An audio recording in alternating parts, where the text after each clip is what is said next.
नमस्कार दोस्तों, मैं हूं ब्रिजेश दवे, आपका फ्रेंड और इकोनॉमिक्स ट्यूटर। एक बार फिर से आप सब लोगों का स्वागत है। चलिए दुनिया के सबसे बड़े इकोनॉमिक प्रॉब्लम्स के बारे में जानते हैं। इसको जानना है, इसको समझना है और लास्ट में इसको कैसे कम किया जा सकता है, इसको कैसे दूर किया जा सकता है वो भी समझना है। लेकिन कोई भी प्रॉब्लम को सॉल्व करने के लिए सबसे पहले उस प्रॉब्लम को जानना पड़ता है। तो दोस्तों, गरीबी क्या है? तो गरीबी ये है कि जिसमें इंसान अपनी प्राइमरी रिक्वायरमेंट्स, इंसान अपनी बेसिक ज़रूरतें, रोटी कपड़ा और मकान भी पूरी नहीं कर पाता है, उसको हम गरीबी बोलते हैं। दोस्तों, जब देश में बहुत सारे लोग, एक पूरा वर्ग ऐसा है कि जो अपनी प्राइमरी रिक्वायरमेंट भी पूरी नहीं कर पाता है, तो हम ऐसा बोल सकते हैं कि बहुत ज़्यादा वाइड स्प्रेड पॉवर्टी है। और ये किस वजह से है? तो अनइक्वल डिस्ट्रीब्यूशन ऑफ इनकम और लो पर कैपिटा इनकम, प्रति व्यक्ति आय कम होने की वजह से और उसका डिस्ट्रीब्यूशन अनइक्वल होने की वजह से ये गरीबी है। पर इस गरीबी को, गरीबी रेखा के नीचे कितने लोग जी रहे हैं, इनको नापना बहुत ज़रूरी है। और इसलिए गरीबी नापने के लिए कुछ मेथड होती है दोस्तों। अब इसको क्यों नापना है दोस्तों? तो इसलिए नापना है ताकि इतने लोगों की पहचान हो सके कि कितने लोगों का स्टैंडर्ड ऑफ लिविंग, जो minimum required standard of living होता है, उससे भी कम है। कितने लोग ऐसे हैं जो बेचारे अपनी रोटी कपड़ा और मकान जैसी ज़रूरतें भी पूरी नहीं कर सकते। और जब हम जानेंगे कि इतने लोग हैं तो गवर्नमेंट उनके लिए क्या कर सकती है, योजना बना सकती है, उनको फायदा पहुंचा सकती है और उनको गरीबी रेखा से ऊपर ला सकती है। तो इसलिए गरीबी नापना बहुत ज़रूरी है। तो गरीबी नापने के लिए हमारे पास दो तरह की, वैसे पूरी दुनिया में गरीबी नापने के लिए दो मेथड है। There are two methods to measure poverty. First is absolute poverty, जिसको हम बोलते हैं निरपेक्ष गरीबी, and second is relative poverty, जिसको बोलते हैं सापेक्ष गरीबी। दोस्तों, एब्सोल्यूट पॉवर्टी ज्यादातर डेवलपिंग इकोनॉमीज में गिनी जाती है, हमारे जैसे देशों में, और रिलेटिव पॉवर्टी डेवलप्ड कंट्रीज में गिनी जाती है, हमारे जैसे देशों में, जहां पर लोग अपनी प्राइमरी रिक्वायरमेंट भी पूरी नहीं कर पाते हैं। तो वहां पर एक मिनिमम स्टैंडर्ड ऑफ लिविंग को कंसिडर किया जाता है, और जो उस स्टैंडर्ड ऑफ लिविंग को भी पूरा नहीं कर पाता है, जिसकी जीवन की गुणवत्ता उससे भी निचले स्तर पर है, वो सारे निरपेक्ष गरीब है, वो सारे एब्सोल्यूट पॉवर्टी मतलब एब्सोल्यूट पुअर है, निरपेक्ष गरीब है। और डेवलप्ड कंट्रीज में जहां पर कैपिटा इनकम बहुत ज्यादा है दोस्तों, वहां पर इतना प्रॉब्लम नहीं है रोटी कपड़ा और मकान, प्राइमरी रिक्वायरमेंट्स की होगा वहां पर इतना ज्यादा प्रॉब्लम नहीं है। तो वहां पर अगर मान लो वो लोग एब्सोल्यूट पॉवर्टी फाइंड करेंगे तो उनको तो ना के बराबर मिलेगी दोस्तों। और जब एब्सोल्यूट पॉवर्टी मिलेगी ही नहीं तो वो देश डेवलप कैसे कर पाएगा? जब कोई भी देश सोच लेगा कि हमारे देश में गरीबी है ही नहीं, प्रॉब्लम है ही नहीं, तो हम लोग क्यों ग्रो करें? तो इसलिए दोस्तों वहां पर रिलेटिव पॉवर्टी गिनी जाती है। वहां पर अलग अलग लोगों को ग्रुप में, इनकम ग्रुप में डिवाइड कर दिया जाता है और उनकी इनकम की कंपैरिजन होती है। जिसकी इनकम कम होती है, वो जिसकी इनकम ज्यादा होती है उसके सामने वो गरीब कहलाता है, जिसको रिलेटिव पॉवर्टी। अब वहां पर स्टैंडर्ड ऑफ लिविंग को कंसीडर नहीं किया जाता है, वहां पर इनकम की कंपैरिजन होती है और जिसकी इनकम कम होती है वो रिलेटिवली पुअर कहलाता है। ठीक है दोस्तों, तो एब्सोल्यूट पॉवर्टी और रिलेटिव पॉवर्टी, हमारे देश में कौन सी पॉवर्टी नापी जाती है? Absolute poverty. अब एब्सोल्यूट पॉवर्टी में भी दो मेथड है दोस्तों। एब्सोल्यूट पॉवर्टी में भी दो मेथड है गरीबी, एक तो ट्रेडिशनल मीनिंग ऑफ पॉवर्टी और एक मॉडर्न मीनिंग ऑफ पॉवर्टी।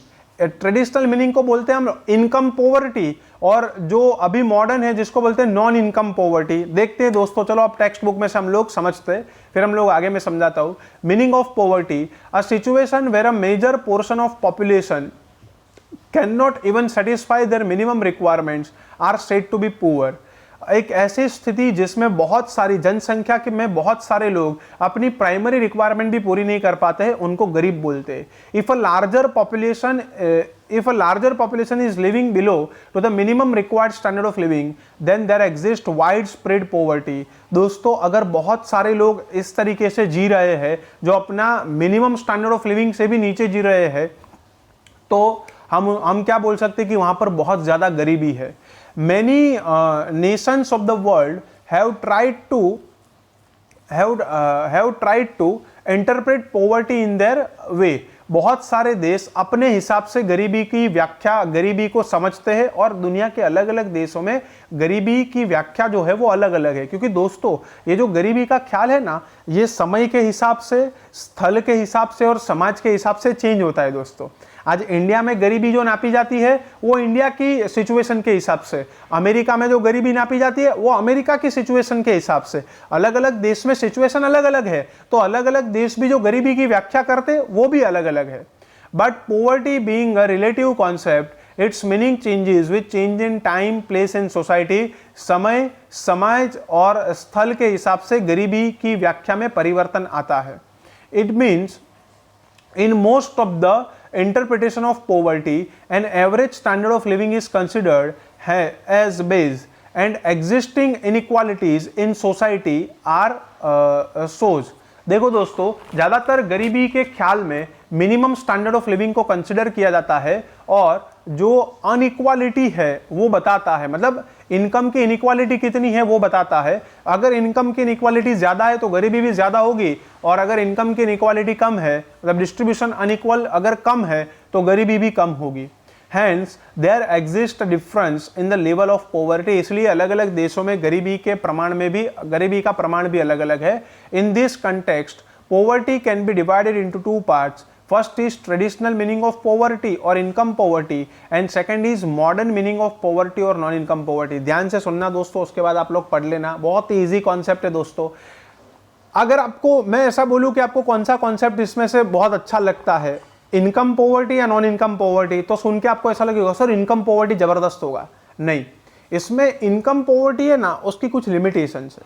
अच्छा ख्याल कौन सा है गरीबी नापने का, तो नॉन इनकम पॉवर्टी जो मॉडर्न मीनिंग है। दोस्तों ट्रेडिशनल कॉन्सेप्ट में किया क्या है, ट्रेडिशनल कॉन्सेप्ट में इनकम पॉवर्टी में कुछ मिनिमम इनकम और मिनिमम खर्चा, क्योंकि इनकम होगी तो ही खर्चा कर पाएगा, तो मिनिमम इनकम और मिनिमम खर्चे को बेस बनाया है कि जो इंसान इतना भी नहीं कमा सकता है या तो इतना भी खर्च नहीं कर सकता है वो गरीब है, और इससे गरीबी रेखा निर्धारित होती है। लेकिन इसकी लिमिटेशन क्या है दोस्तों, पता है आप लोगों को? सिर्फ खाने को, सिर्फ फूड के लिए कितनी इनकम चाहिए खाने के लिए। ICMR, Indian council of medical research ने गरीबी रेखा निर्धारित करने के लिए हमारे देश में कैलोरीज को बेस बनाया है कि गांव के इंसान को पर डे 2400 कैलोरीज मिलनी चाहिए और शहर के इंसान को पर डे 2100 कैलोरीज मिलनी चाहिए खाने के लिए।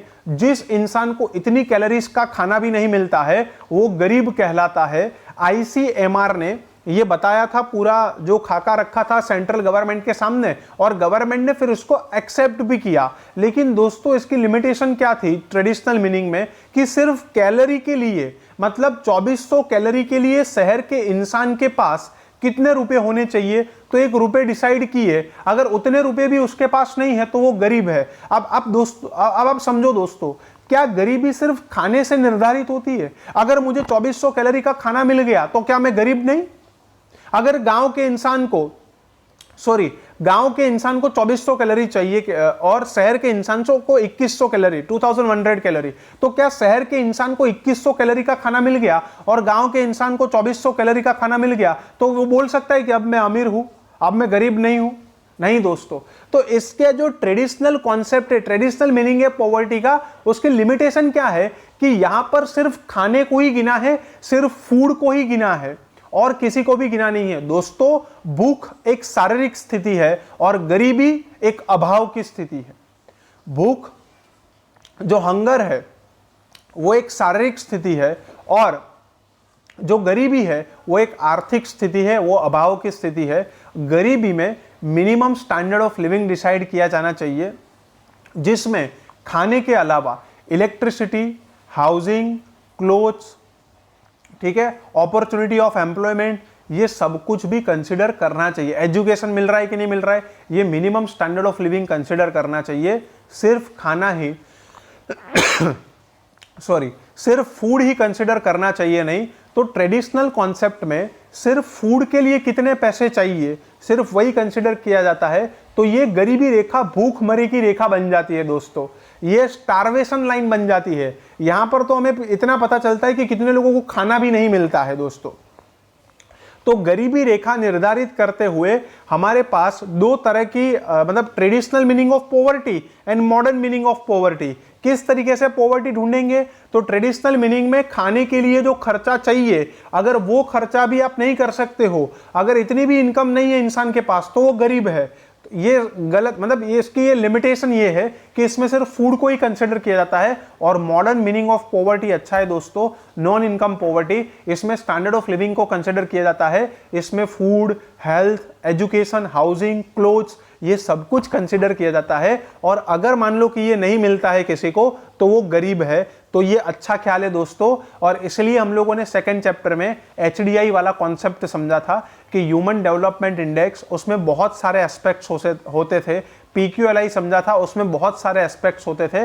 तो हमारा स्टैंडर्ड ऑफ लिविंग सिर्फ खाने से डिसाइड नहीं होता है, उसके अलावा एजुकेशन, लाइफ एक्सपेक्टेंसी, इन सब चीज़ों से भी डिसाइड होता है। तो ट्रेडिशनल कॉन्सेप्ट से अच्छा है मॉडर्न कॉन्सेप्ट। तो ये दो तरह का कॉन्सेप्ट है पॉवर्टी के, एब्सोल्यूट पॉवर्टी में, एक ट्रेडिशनल मीनिंग ऑफ पॉवर्टी और एक मॉडर्न मीनिंग ऑफ पॉवर्टी। आप लोग टेक्स्ट बुक में से इसको अच्छे से पढ़ना। अगर कोई भी डाउट हो तो मुझे कमेंट बॉक्स पे कमेंट कर सकते हैं, ठीक है। फिर मैं डिटेल में आप लोगों को समझाने वाला हूँ, जो आगे एब्सोल्यूट पॉवर्टी है ना, उसमें मैं डिटेल में वापस यही सारी चीज़ें समझाऊंगा, लेकिन बहुत डिटेल में समझाऊंगा। लेकिन आज मैंने आप लोगों को इतना समझाया कि दो तरह से पूरे दुनिया में नापी जाती है, absolute poverty, relative poverty. Absolute poverty में भी दो तरीके से यहाँ पर, एक ट्रेडिशनल कॉन्सेप्ट ऑफ पॉवर्टी और एक modern concept, modern meaning of poverty. अच्छा कौन सा ख्याल है? मॉडर्न मीनिंग ऑफ पॉवर्टी, जिसमें average standard of living consider किया जाता है, इसमें सिर्फ खाने को ही कंसिडर किया जाता है। तो दोस्तों आशा रखता हूँ आपको ये मीनिंग समझ में आया होगा ऊपर से। आज के लिए हम लोग रखते हैं इतना। नेक्स्ट वीडियो, नेक्स्ट लेक्चर में एब्सोल्यूट पॉवर्टी के बारे में डिटेल में आप लोगों को समझाऊंगा। तब तक के लिए जय सिया राम।